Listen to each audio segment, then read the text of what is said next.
To me, it's a little bit of an invasion of people's privacy.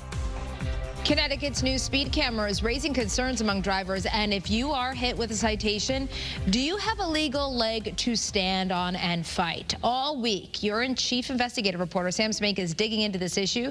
Tonight, she is in Middletown with what you need to know about your rights. Right now, 3 towns in Connecticut have cameras like these. 5 others have approval from the state to join them. Many of our viewers want to know, are they even legal? This street is very busy. It's very busy.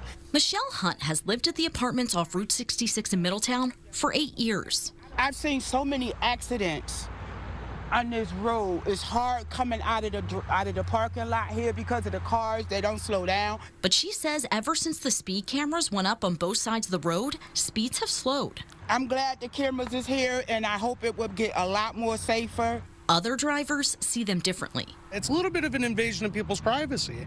It impedes on our rights. Despite the debate, Middletown Police Chief Eric Costa says the cameras are working. It saves lives. He says he has the numbers to prove it.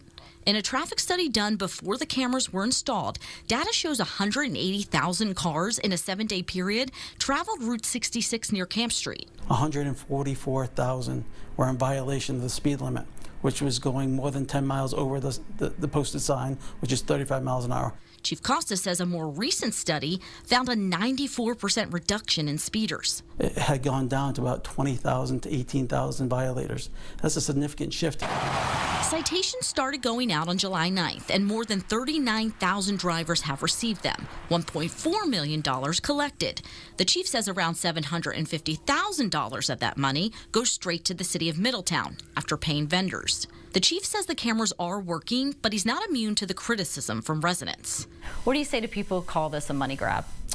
I think it's insulting because a money grab would be something where people don't have a choice. People have a choice how to drive their vehicles. In Connecticut, you do have a right to contest a citation and request a hearing, but there are only 6 detailed reasons in state law for overturning them. The reasons include if your car was reported stolen, if you were driving an emergency vehicle, or you had to let one pass, or the camera hasn't undergone an annual calibration check as required by law.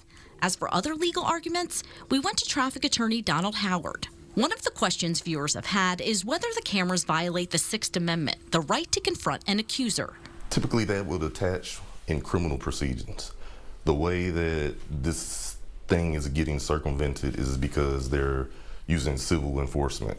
In other words, these aren't criminal traffic tickets. Because citations like these are never reported to insurance companies or the DMV, they won't affect auto rates or your driving record. Howard says that makes a citation harder to fight. I've seen lawsuits in other states, usually they're not successful, which allege that city and towns use these tickets to bypass standard traffic court procedures. Well, like I said, because it's non-criminal, they are pushing the civil route, they're able to do that. Howard did say make sure to ask for calibration reports when fighting a citation.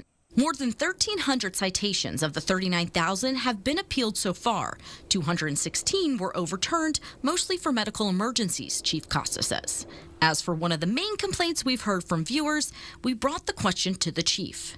Would you pull someone over for going 10 miles per hour over the speed limit? That's the threshold of the cameras in the law for citing someone.